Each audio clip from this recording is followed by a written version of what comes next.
Bon, on va tester la patate douce en seau, en pot exactement plutôt, de 40 sur 30 cm de profondeur. On va voir ce que ça donne. J'avoue que j'aurais préféré les mettre en terre, mais le problème c'est que, comme je vous disais, j'ai une terre très lourde et que j'ai peur que les tubercules ne se développent pas. Donc du coup, on privilégie de mettre ça en pot et on va voir ce que ça donne. Alors qu'est-ce que j'ai mis dans les pots? De la terre végétale principalement, en sac bien sûr, avec du fumier et avec du lombricompost.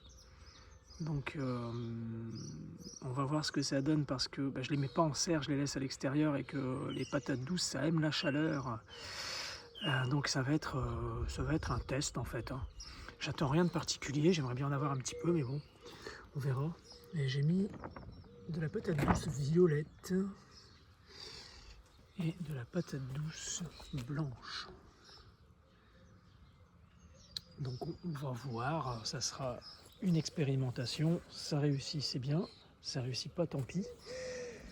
La taille du pot, je pense qu'elle est un peu petite quand même, 30 cm de haut, je pense que c'est léger parce qu'on peut avoir vraiment des grosses récoltes en patates douces, ça peut aller vite apparemment, de ce que j'en ai compris.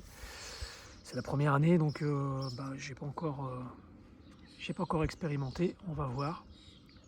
En tout cas, je vous suivrai ça de près.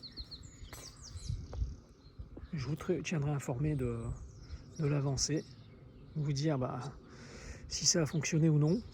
C'est un peu comme le maïs, hein. Le maïs c'est la première année, j'en avais encore jamais fait, ça n'a pas l'air très compliqué.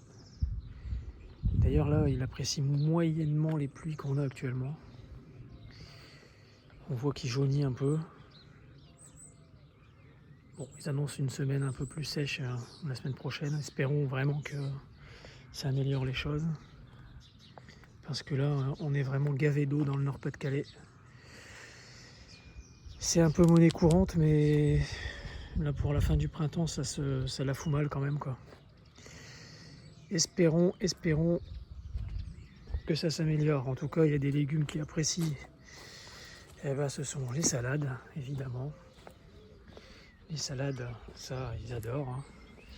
De l'humidité, un temps plutôt frais, pas trop de chaleur et en plus sous le voile ça fonctionne à merveille. C'est pas vraiment un voile, c'est plus une bâche plastique percée.